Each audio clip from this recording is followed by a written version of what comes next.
Good morning. On the injury note, the only injuries that's somewhat different from last time you guys heard from me is Stiggs. He'll be finishing up his protocol today, so he should be good. Justin has some knee soreness in practice on Wednesday. We limited him on Thursday, and today he'll be out. And there's a chance he's going to be out for the game. All right, and we'll see how he progresses as the going into next week, for him to be ready for that. So Brady Cook will be our backup quarterback, and we'll be ready to go. When it comes to the game, guys, our focus is going out there and winning the game. It doesn't matter if it's a division opponent, it doesn't matter who it is. Our focus is to go win the game. That's how our players feel. That's how the coaches feel. We're excited about it. We look forward to it. And we're ready to go. All right, last day of prep.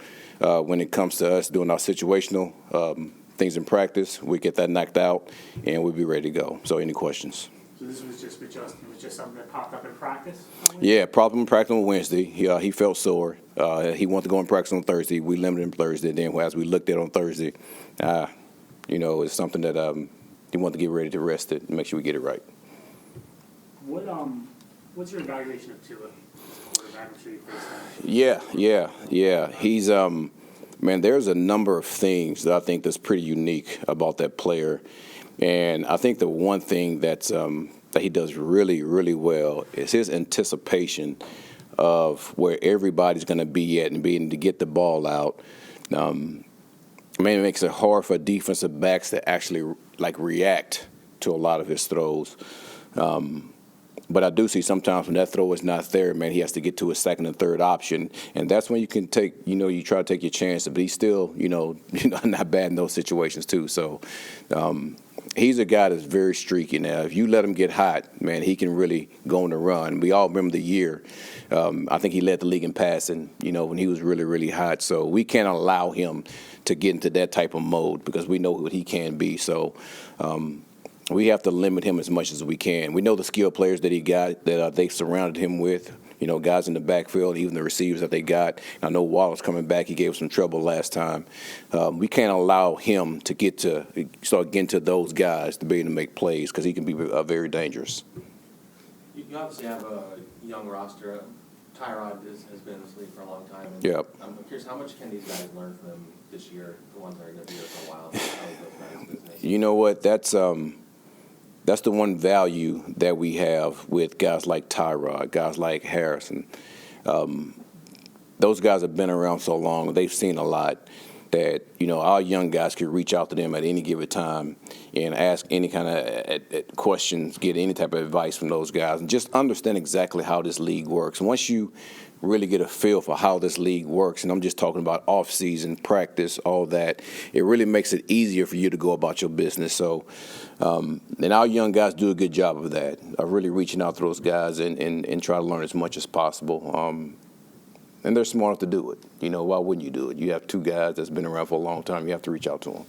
What have you seen from Cook throughout this whole, off-season? Yeah.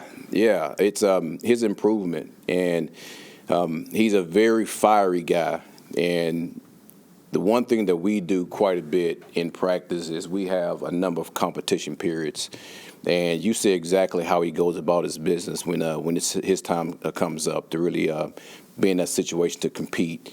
He looks forward to it. He always asks when those opportunities are going to come for him to get a chance to do it. And we make sure we give him those reps, So he's a very competitive guy. He's going to be a quarterback in this league. I do know that. I can't tell you when, right, but he'll be a quarterback in this league. A lot is made of the Dolphins when they have to travel to a cold weather city, and that's obviously going to be cold Sunday. You coached for dome teams, New Orleans, Detroit. Did you ever feel like there was anything to that when you guys had to go outside and play in December and January? Well, I don't know about those guys, but I've been a part of a dome team twice. Man, put the ball down.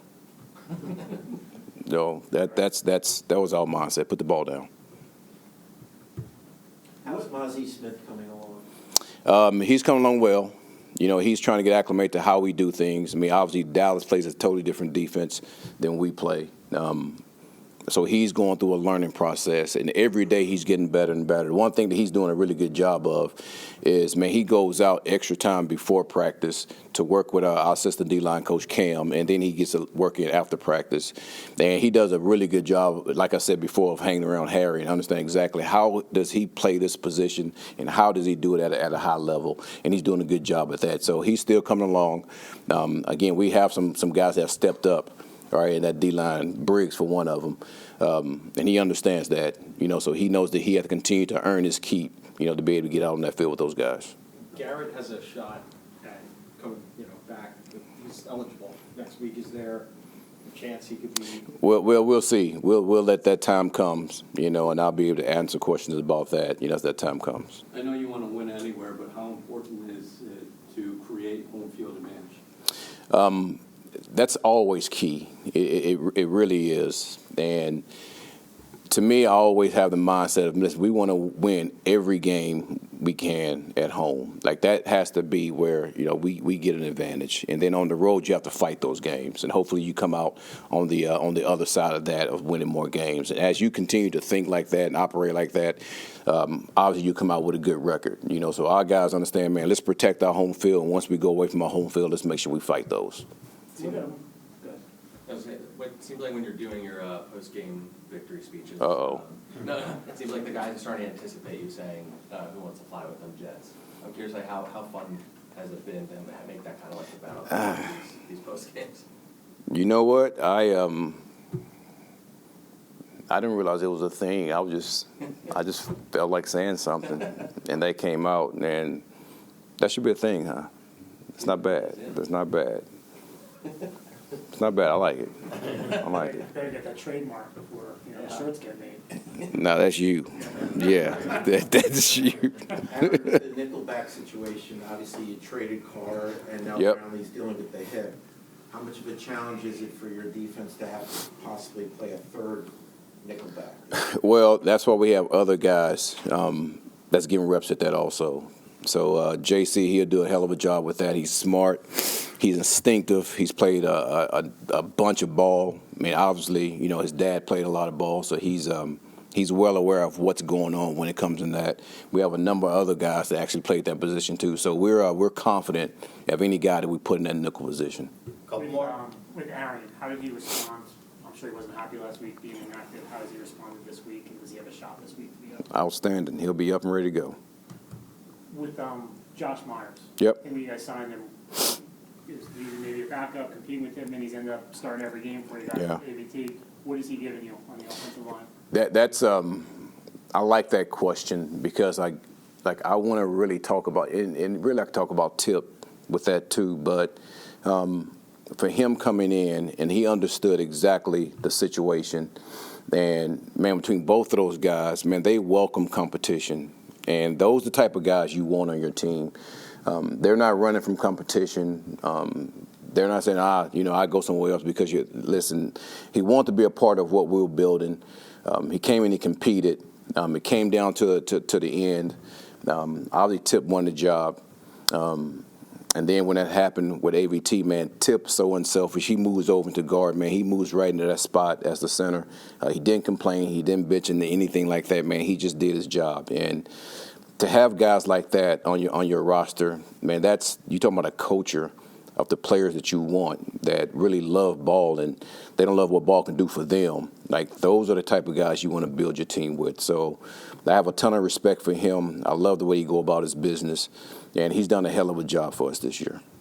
Last one. We didn't talk to you since Wednesday, but how good was it to see Boyd here with the team? It was, to see him in good spirits. And again, for him to come by, the players to see him, some of the coaches to see him, it was good to see him in good spirits. Because again, I said that from the beginning.